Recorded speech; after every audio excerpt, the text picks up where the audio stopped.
to Tonio. Thank you, Martin, also for the honor and opportunity to speak here before such an exquisite audience. And my apologies for the technical problems I have caused. Apologies because I haven't uploaded an abstract of this lecture yet, but as a compensation, I will upload the whole manuscript right after I've held the lecture.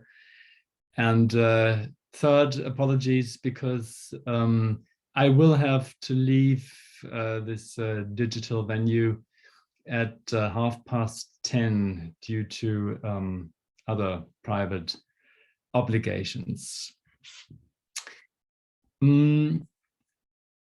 Yes, as Martin has already mentioned, this lecture is about triage and equality. And I would like to start with a film, the 2004 film I, Robot. It is set in the future, and there robots are ubiquitous servants and helpers to humans. The main character of the film is Police Commissioner Del Spooner, played by Will Smith. Spooner is haunted by a traumatic event in his past. In an accident, his car and another car had crashed into a river. In the other car, a 12-year-old girl was in danger of drowning, and in his own car, this fate threatened Spooner himself. A robot came, could only save either Spooner or the girl, and saved Spooner. For the robot had calculated that saving Spooner had a 45% probability of success, while saving the girl had only an 11% probability. Since then, Spooner has suffered from a guilty conscience. He is convinced that a human being would have decided differently than the robot. Is he right? No. If you read what the German Interdisciplinary Association of Intensive Care and Emergency Medicine, the German abbreviation is DIVE, writes in the corona crisis on so-called triage, that is, on the case where a doctor has at least 2 patients who both need a certain treatment, but can only treat one. The corona crisis is mainly, as you all know, about the allocation of intensive care units, ICUs, and ventilators.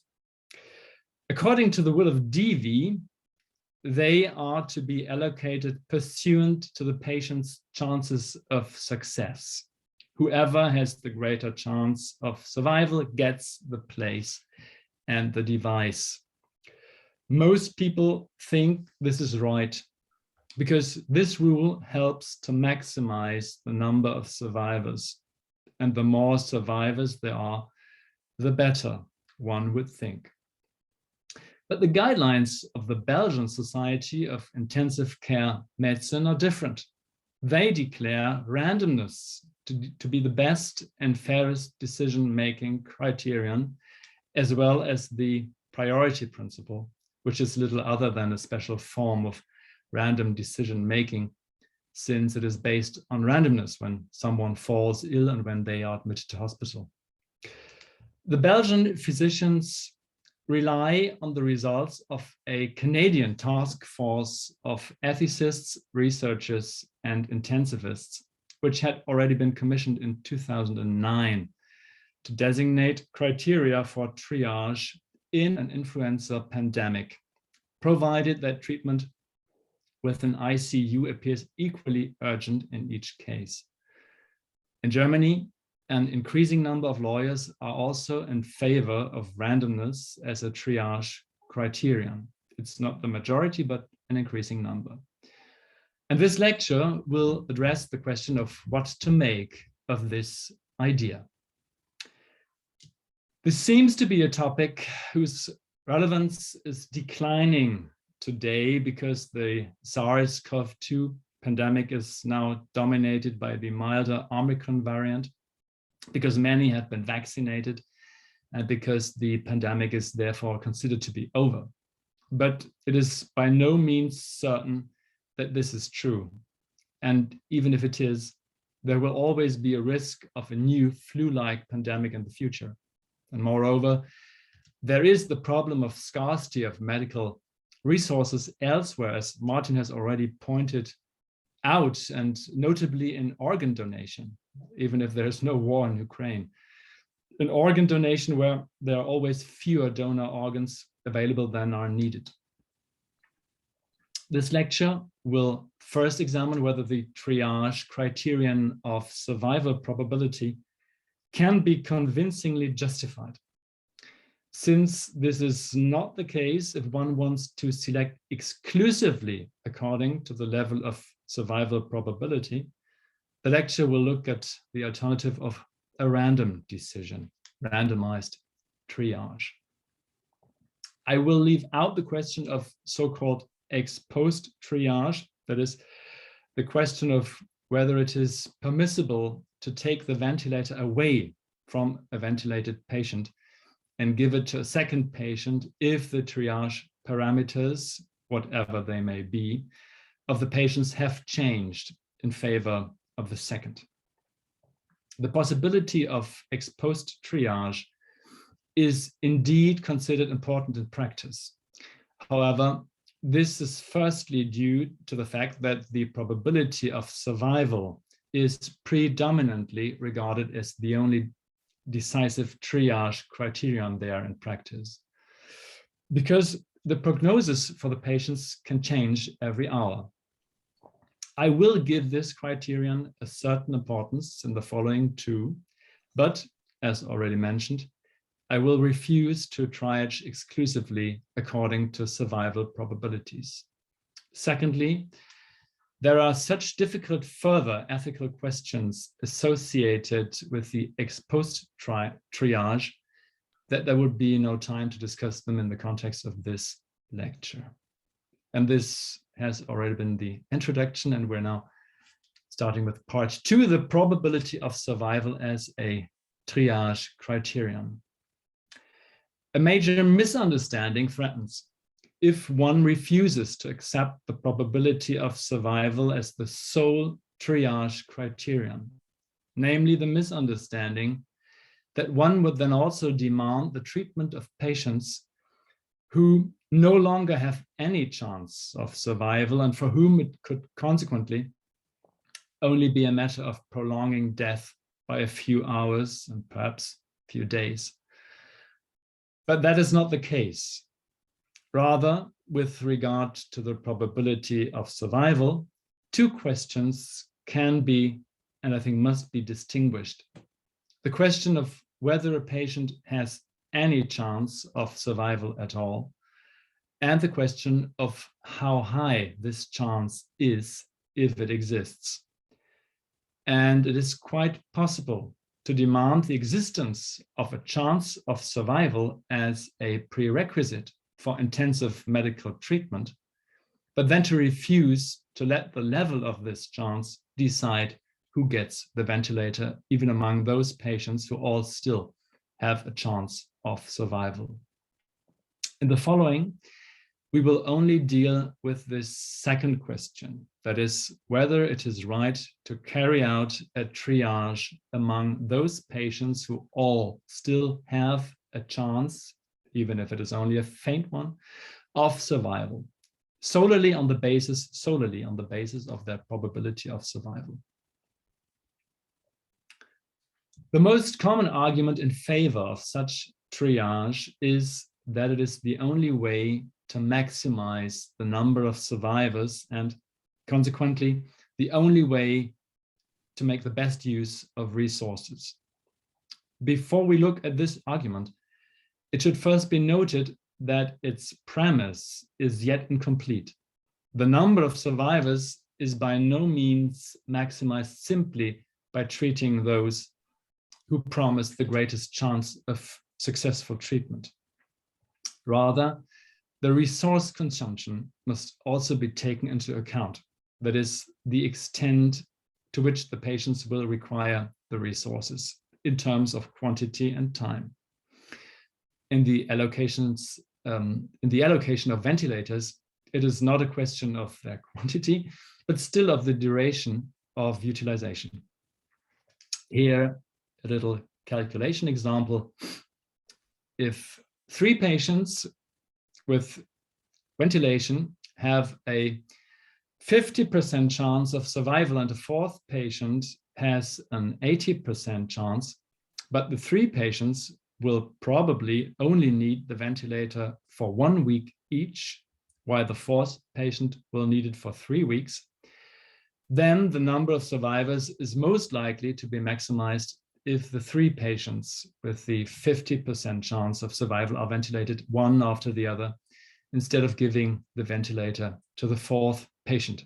3 times 0.5 results in an expected value of 1.5, which is more than 0.8.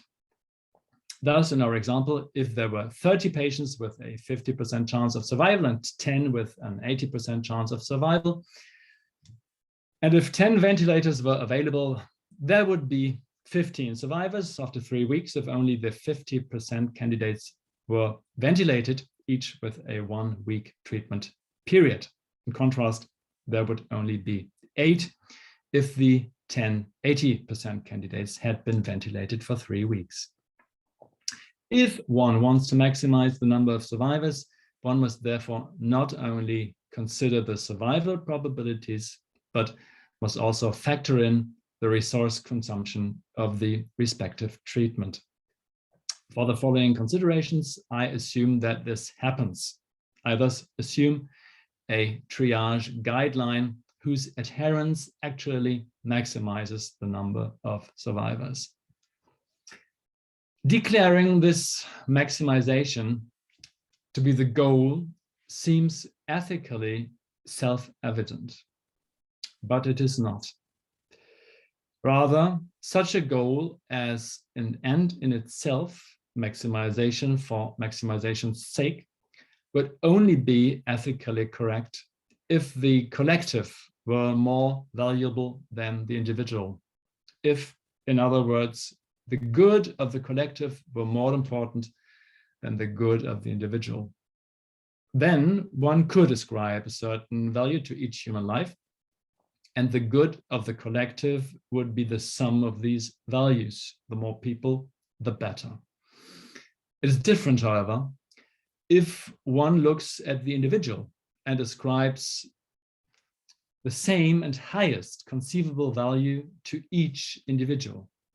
For in this view, among the emergency patients who still have a chance of survival, there is no one who should be preferred to another. Rather, they all have the same right to treatment. But also from the perspective of the individual, there is a way to ethically justify the goal of maximizing the number of survivors. For if this number is maximized ex ante, the probability of survival is also maximized for the individual. And therefore, ex ante, he also has an individual interest in such a triage rule and would endorse it. If the rule later leads to him being left to die, he cannot complain. Only what he had previously agreed to is then practiced. Overall, this seems to be a fair solution and thus also an ethically acceptable one. But this is only true if the goal of maximizing the number of survivors ex ante actually gives all individuals the highest chance of survival. And it only does so as long as one is still faced with, in the words of Ronald Dworkin, a dense veil of ignorance, behind which it is impossible to see what chance of survival and resource consumption the individual will have in the triage. This is largely the case with sudden catastrophic events, such as terrorist attack. No one knows if, where, and to what extent he will be affected by such disasters. Accordingly, his probability of survival and the resource consumption of his treatment are unclear when he is actually hit and has to be triaged among the victims. However, some people can calculate in advance that they will have a worse chance of survival than others, even in the face of such catastrophes. This is the case if they are constitutionally weaker and more vulnerable, which particularly applies to old people and people with certain disabilities or chronic diseases. But this is even more true in a pandemic. There, at least some risk factors quickly emerge, such as lung disease in the case of SARS-CoV-2, as well as those factors that reduce the chances of success for almost all complex medical treatments and increase the risk of complications such as old age, obesity, and cardiovascular disease. People with such risk factors know long before they are triaged that they would not fare well if they were selected solely on the basis of survival probability. Therefore, they cannot agree to such a triage rule ex ante, because their individual chances would not be increased by this rule, but reduced.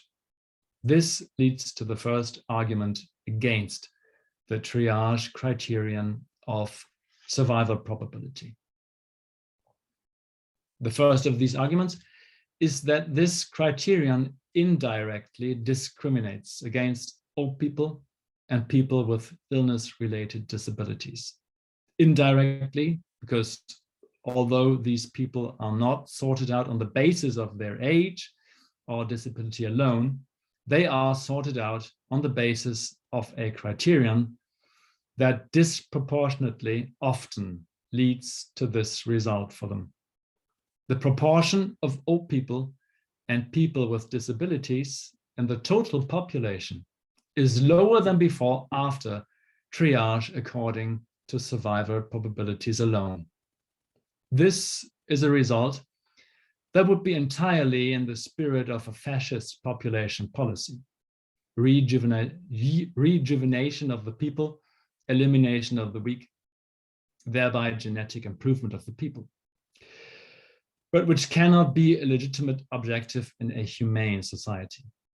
In fact, it would amount to imposing a special sacrifice on the old and disabled, namely to sacrifice themselves in order to enable as many younger and physically fit people as possible to survive. At the same time, this would be a devaluation of the elderly and disabled, because indirect discrimination declares those discriminated against to be worth less than the others. Another counter-argument is the great uncertainty with which forecasts are fraught in practice. Daniel Kahneman already pointed this out in his classic Thinking, Fast and Slow, as well as in his new book, Noise. He has also pointed out that doctors themselves significantly overestimate their prognostic abilities. In a skin cancer study, for example, they overlooked the fact that 36% of the tissue samples were melanoma, with fatal consequences for the prognosis of the affected patients. There's similar evidence for the prognosis of multiple sclerosis.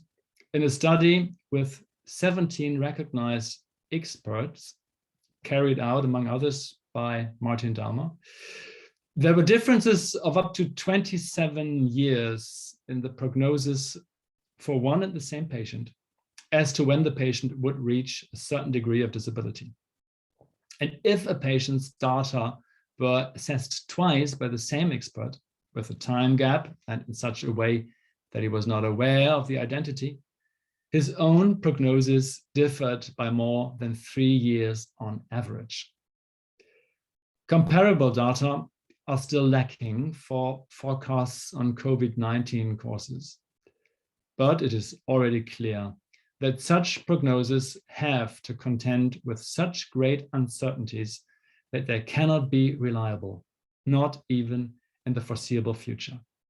Indications of this are, for example, the scattering of studies on the consequences of artificial respiration, the short life of current algorithmic prognosis tools for COVID-19, and not least the lively mutation of the virus.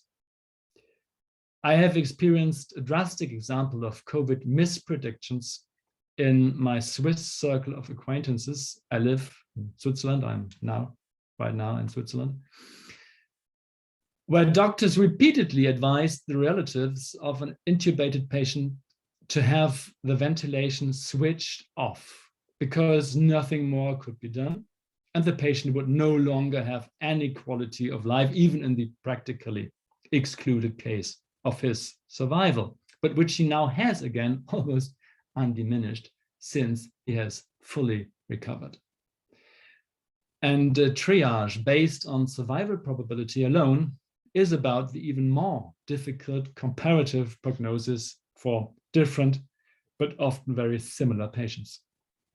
And moreover, what if these prognoses are the same?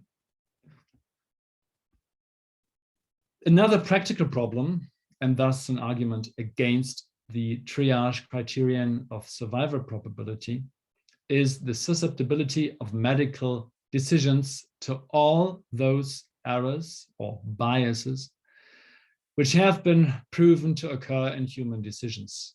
I can again refer to Kahneman's books. Most of them remain unconscious, such as the tendency to help someone with whom one has subjectively important similarities, age and gender, profession and appearance, political party, religion, football club memberships, and so on. But some doctors are even prepared to deliberately manipulate, as in the Göttingen organ donation scandal, in which at least one doctor lied several times about blood values and therapeutic measures for the benefit of his patients. And even among doctors, as among all people, there can be those who allow themselves to be bribed. Part 3, randomized triage. One often reads that a good triage criterion is the urgency of treatment, sickest first principle. In fact, however, it is not a triage criterion, but a precondition for triage to become necessary. Only if patients, in the case of the corona pandemic, are equally urgently in need of a ventilator, are they in competition with each other for treatment, which must be resolved by means of triage. If, on the other hand, one patient has an emergency indication, the patient will soon die without treatment, and the other has only a simple indication or a vital one, not yet an emergency indication, the emergency patient must be treated first. This is a generally recognized principle of medical treatment, which is also approved by lawyers and ethicists. The question of a triage criterion only arises when at least two patients have the same level of indication. In the corona pandemic, however, this is generally the case with regard to artificial respiration. Artificial respiration is usually indicated for all patients to the same extent and with the same urgency. The concept of chance must be defined. This is to be done here simply by the criterion of unpredictability. Chance is what humans cannot calculate in advance. An exception is to be made for human decisions. Admittedly, according to the still prevailing view, they are also indeterminate and therefore cannot be predicted with certainty. Nevertheless, we do not call them random and do not treat them as if they were. Giving chance the power to decide over life and death is considered offensive by many. A death lottery? This aversion does not only stem from the fact that such things seem disreputable. We humans have become accustomed to controlling the world and our lives, that is, to planning and calculating. When something goes wrong, for example, people die in a storm tide, we are no longer prepared to accept that as fate or even God's will. Rather, we look for someone who is to blame, who forgot to provide higher dikes, or for the fact that the flood victims had not been warned. We have eliminated chance. So it seems particularly absurd to give it power again when it comes to our most precious good, life. And yet there are arguments in favor of doing this in a triage.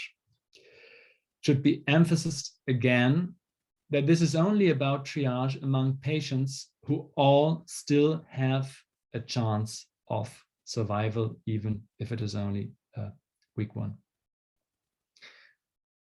First of all, it should be pointed out that a random decision is always the only ethically correct solution if there are completely equivalent alternatives. For with such alternatives, no other solution could be explained. Any other solution would inevitably lead to the question, but why this very criterion? And in the case of completely equivalent alternatives, it could never be answered convincingly.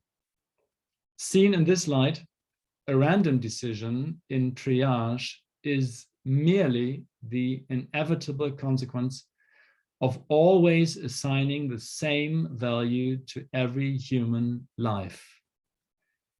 And the choice of a different criterion shows that one actually does not do this, but considers some people more worth saving than others.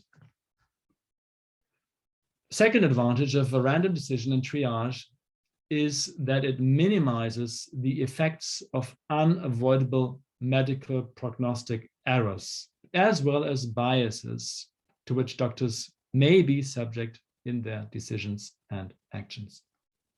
However, it must be conceded that prognostic errors and biases are not completely neutralized, for they still have an effect when deciding whether a patient has a realistic chance of survival at all. On the one hand, this is a weakness of the model proposed here. On the other hand, it is at the same time a compromise with the counter model of triage exclusively according to survival probabilities. And this could make it easier for doctors in particular to become friends with the proposal here. This is also because a random decision has the further advantage for them of alleviating the pangs of conscience they may feel if they are uncertain in their prognosis regarding the level of a survival probability, or if it even turns out in retrospect that their prognosis was wrong and they have therefore deprived one person of the chance of being saved in favor of another to whom they should not actually have allocated the ventilator. A random selection decision is also likely to meet the needs of clinical practice in that it can be brought about more quickly than a possible time-consuming quantitative prognosis of survival probabilities, for which, in cases of doubt, several doctors have to work together and or one after the other. From a doctor's point of view, another argument in favor of the random principle could be that it is familiar from the rules of clinical trials. Clinical trials, must be randomized. That is, for them, the patients who receive the new drug and those who receive a placebo in a comparison group must be randomly determined. This is not only to get a representative sample, that is to increase the scientific value of the study, but also for the ethical reason that the chance of a positive effect of the new drug should be distributed just as fairly as the risk of undesirable side effects. And that is exactly what triage is about, a fair chance. Part 4, summary and outlook. This brings me to the end of this lecture. I hope to have shown that the criterion of survival probability in triage cannot be applied as naturally as many think. For even if one also takes into account the resource consumption of the patients and thus actually tries to maximize the number of survivors, such a procedure firstly comes into conflict with the ethical postulate of humanism that every human life is of equal value and therefore none may be considered more worth saving than another. Secondly, in practice, it has to contend with the serious difficulties of making reliable prognosis. In contrast, the random principle ensures true equality of opportunity for patients. There is no fear of wasting resources if only patients who have a chance of survival, albeit a weak one, are admitted for triage. Further advantages of a random decision are that it can be made quickly and can free the treating physicians from the conflicts of conscience that may arise if triage depends solely on their prognosis. Of course, I have left some things open, especially how exactly random decisions would be made in practice. I have not elaborated on this for two reasons. Firstly, because I cannot answer a number of detailed questions myself, at least not yet. And secondly, there was not enough time in this lecture for the rest. However, I will be happy to answer questions about this in a moment, as far as I'm able to. Thank you all for your attention.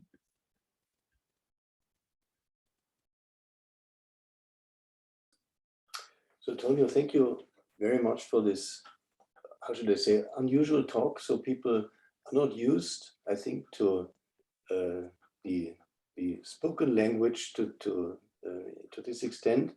And I found it very helpful because it allows one to concentrate. You're not looking at videos, you're not looking at numbers.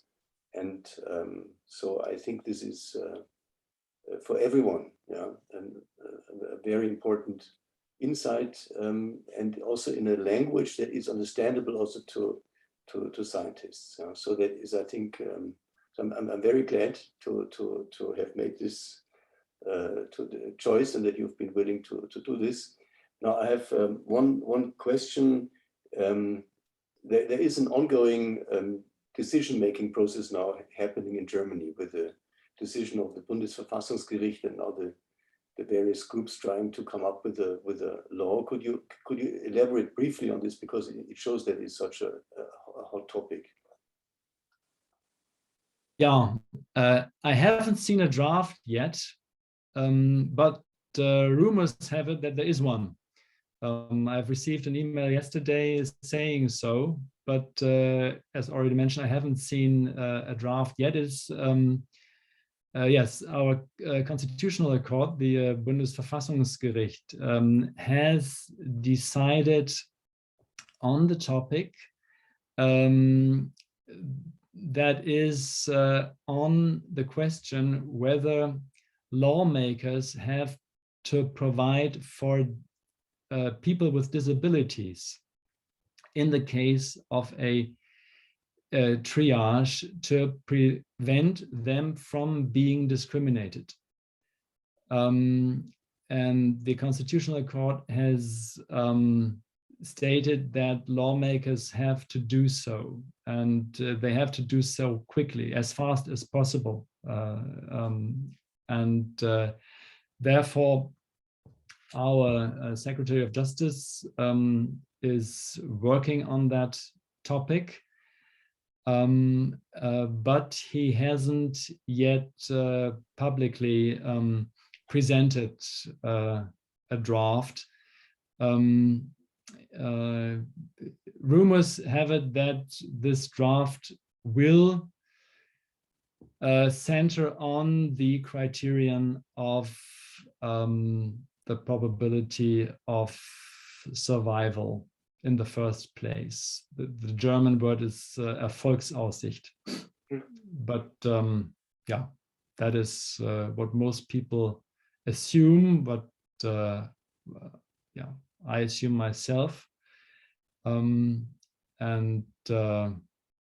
Yeah, but it is the law has not been adopted by Parliament yet, so we have not yet reached the end of the process, and maybe the discussion after the Secretary of Justice has presented a draft to the public, the discussion will lead to rethinking the affair, and that's at least what I hope, but it's a faint hope. Realistically, we will have a law on triage, not only concerning people with disabilities, but concerning everybody, a law on triage, which will allow physicians to select according to the probabilities of survival solely. Okay, no, thank you. No, one idea, I mean, so Klaus, we have not talked about this, but I mean, I think you told me that you are in touch with the head of the German Ethics Council, Mrs. Büchs, and yep. you yeah. how to make this faint hope maybe a bit stronger. Yeah. Yeah. I was just wondering if this has been a topic in the Ethics Council of the federal government. So far, I think that randomness has not been picked up there as a concept. Alena, I tried to reach her on this one, but of course, as you could imagine, she's currently completely drowning in her obligations concerning ethical advice for government.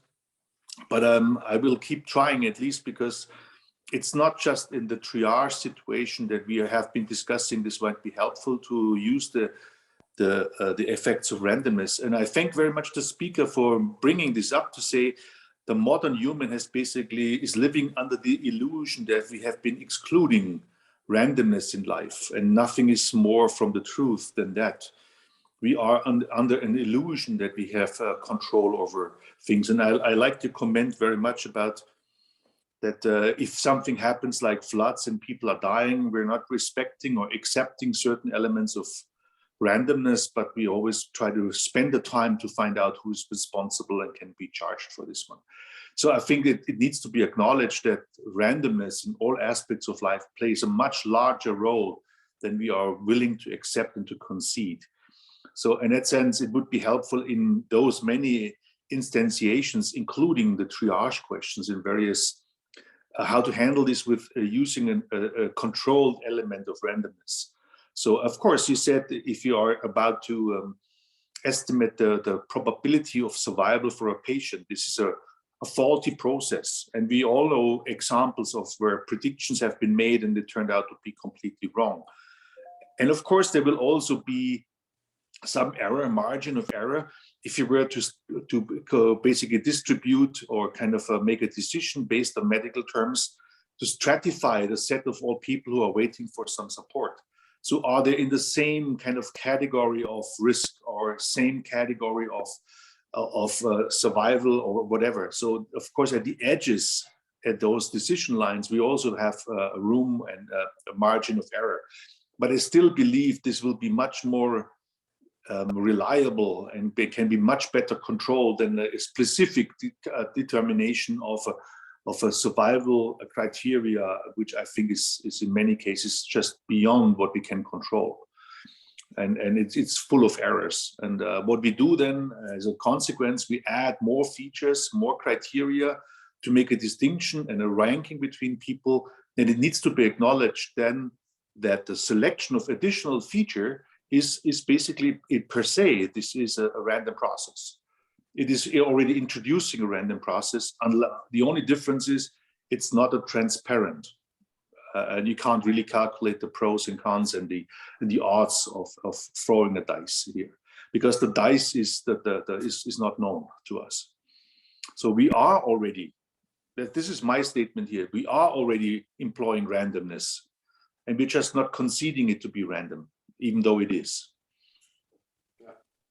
No, I fully agree. Now I have, so of course we could have a 3-day conference on this, so I would suggest to have a very concrete outcome of this.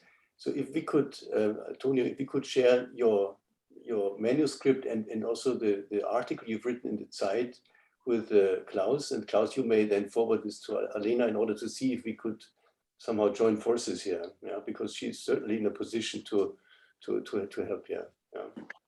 Okay, so then I'd like to thank the speaker again. I know there will be many more comments and so on, but we can of course share the email. So if anyone wants to contact anyone and doesn't have the email, please ask us, and we make sure that the right people can connect with each other. So Tonio, thank you so much for this wonderful talk and impressive talk, and we all know, well, this, or you told me, well, this is also from a legal and justice point of view, this is somehow the top level of complexity in a